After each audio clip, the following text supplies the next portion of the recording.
we've had a little bit of an update, and I just wanted to get an update because my fear was we'd air a Ken Paxton podcast this Thursday without mention of the SCOTUS ruling for the razor wire removal. And it's a huge story, and I just didn't want people to come and click and feel like, let down. So I just wanted to give you 5 minutes of an open forum. I'll cut it into our show and just update us and tell us what you think. Yeah. So the Supreme Court ruled yesterday on we'd sued the federal government over cutting down our fences and our razor wire on our property, and we thought it was a pretty good lawsuit. Yeah. And we ended up losing in the Supreme Court. Justice Roberts and Justice Barrett, who tends to go with Justice Roberts with the liberal judges, sided with the liberal judges and told us that the federal government can access the property even though it's not there. They could cut it down to allow more illegals in, even though there's 1,200 miles more of border that the cartels can work with the Biden administration with getting people in. And that's really what's going on. And we just have a few areas where we're trying to block off, protect our people from crime. And the Supreme Court said, no, you can't protect your people from crime or anything else. If the federal government wants to cut down your wire and let more people come in and work with the cartels in a broader way, then we're going to let them do it.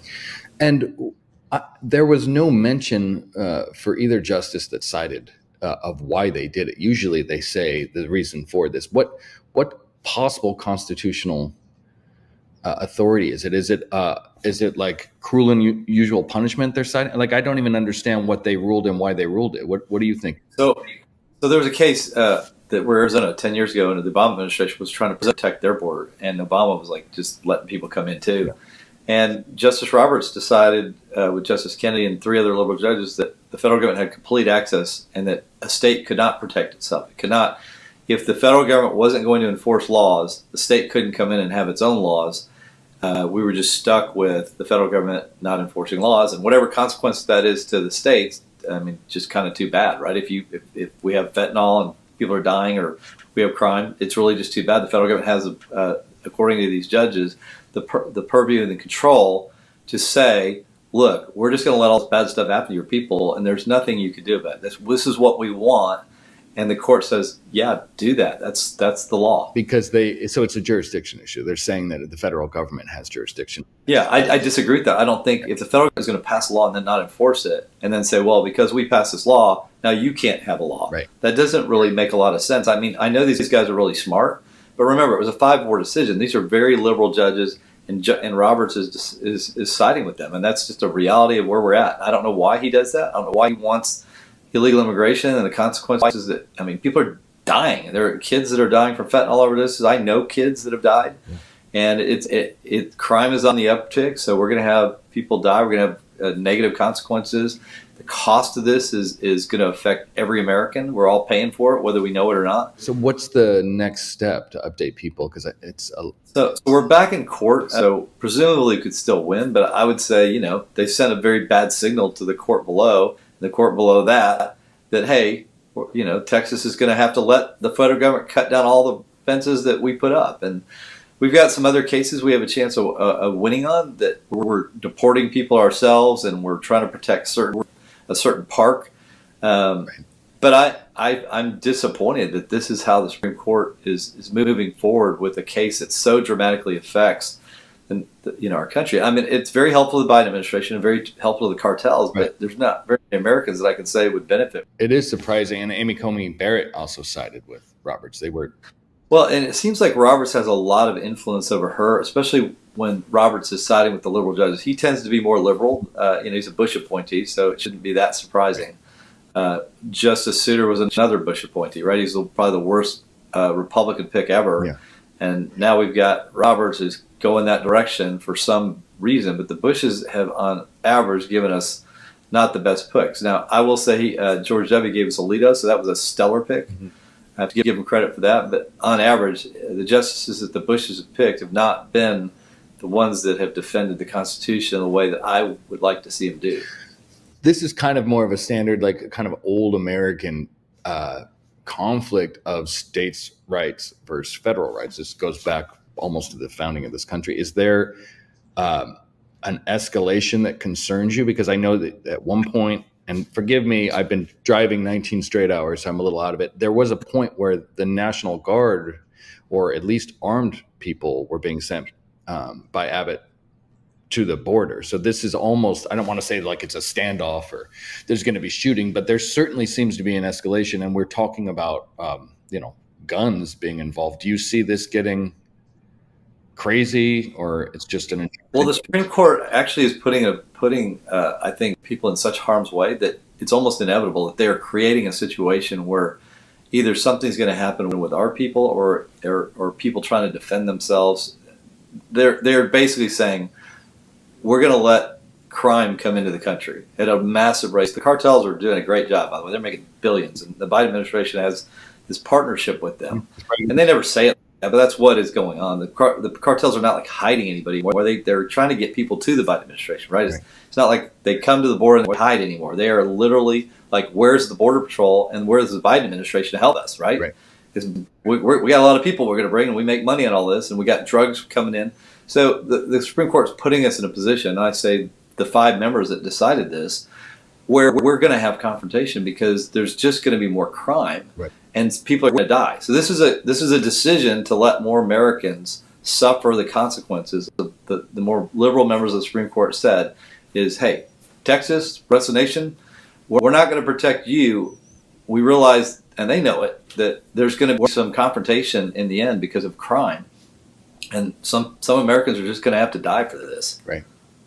And I know in the episode with you and my mother that we've already recorded, you've kind of alluded to the fact that this is intentional, and that, the Biden administration almost seems to be doing this. I think you say they're doing this to kind of cost red states money, run the crime up. Do you think this is an actual intentional move against Republican states, right? Absolutely. They started this the very first day that he came into office. He said, we're not deporting anybody. And he quit building the wall, which he was required to do by appropriations from Congress. He got rid of all of the laws that he stopped enforcing, the Remain in Mexico and Title 42. And instead, we started doing catch and release again, which we'd stopped doing. When we catch them now, we let them go. Yeah.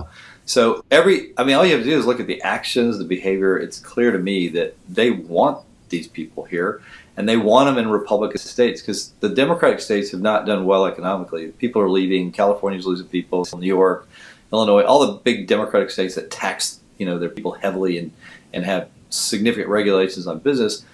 Florida, Texas, Tennessee, all the Republican states are doing really well. And so I think the Biden administration is trying to punish us and make it harder for us to compete against the Democratic states. So they know they can't compete on how we're treating our people, because we're treating our people a lot better than the Democratic states are. But they can say, well, let's just make it hard by creating massive costs for these people in the Republican states, and maybe we can also create a lot of havoc with crime and drugs, and it'll bring those states down. So I think it's a purposeful effort. They'll never say that, but all you have to do is look at what they're doing. Right. And that, whether they say it or not, that's what's happening. So as a fellow Texan now, because I left California for Texas for the reasons you mentioned, so did my mother.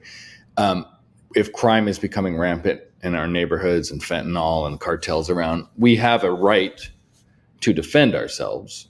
I don't know the legalities of Texas. I know there's stand your ground in Florida, but I'm not really up on the law in Texas. But are we even allowed to defend ourselves, or do we have to wait till they're in our homes? And you can stand your ground. We have the castle doctrine here. Okay. So if they come in your house, but that doesn't protect your kids from fentanyl overdoses.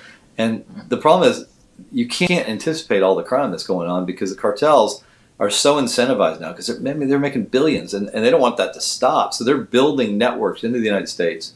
And the Biden administration is not just turning the other, they're not just, ignoring it. They're like participating in making it easier. So our own government, the Biden administration, is working to cause great harm to the country on purpose. Yeah. Wow. All right. Well, thank you for your time. I know you're a busy guy. Is there anything else do you want to say, or anything we can do for the people listening out there? Yeah, just know we're going to continue to fight. We have other cases. We're trying to protect that park. We're trying to deport people. We have a law that was passed in the last legislative session so that we're deporting people. we're going to be in litigation and all of that because the Biden administration doesn't want us to do anything that would inhibit their ability to work with the cartels to bring more people here and allow the rampant, drug importation, sex trafficking, all this stuff. And of course, they denied that they want all this stuff. But again, everything they're doing says, yes, we want this. Nothing they're doing says, no, we don't. So I don't believe what their mouth says. I believe what their actions do. Right. Well, this is, I think a lot of new Trump voters were made with this ruling. I do. I think the silver lining is that this kind of pushing by the Biden administration, it becomes clearer and clearer every day. And even the most fervent liberals that I know in my family or friends, they're starting to kind of wake up. And I mean, it's not about a political win for Trump. It's about Trump is the guy that's going to come in. He's already running on this platform of closing the border. He has a history of doing a good job with it. He's also talking about mass deportations. Like, this is his campaign now. Well, and in the White House, when they were asked about this yesterday by Peter Doocy, like, what do you have to say about this ruling? And they're like, they didn't have a good answer. They don't have an answer. They don't want to talk about it now because they're in election mode, right? So they're not saying the things they used to say. So they're saying, well, we're just trying to help Border Patrol. That's ridiculous. We're just trying to make it safer. That's ridiculous. That defies all logic and all truth. Right.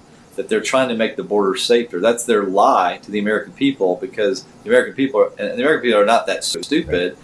And they've caught on to the Biden administration's plan.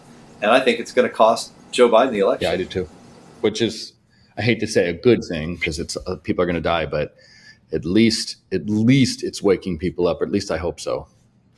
No, it is a good thing, and I think if we're now not a full year away from a new president being sworn in. Hopefully that's Donald Trump. And at least when we get him, we know there's been a lot of damage. There's a lot of people here that shouldn't be here. There's a lot of criminals, a lot of terrorists here. And that's another problem down the road. And we know that Trump will be working on that. It's just the Biden administration, it's like if you can protect a lake for, hundreds of years, and then if a gas truck drives into it and gas is leaked into the lake, you got a problem. And nobody can fix it right away. And that's the damage that Joe Biden is the guy that drove the gas tanker into the lake and released the gas into the water and killed everything. And now we got to go back and try to clean the lake up and fix it and replenish the life. And that's where we're at. Okay. Well, we wish you the best of luck. We are with you. America is with you. And, what would happen? Last question. If you went there, because I'm not a legal expert. If you went back, they cut the razor wire. If you immediately put up new razor wire, do you go to jail? Like, what happened? No, all they said is they can cut it. We're not going to help them. Right.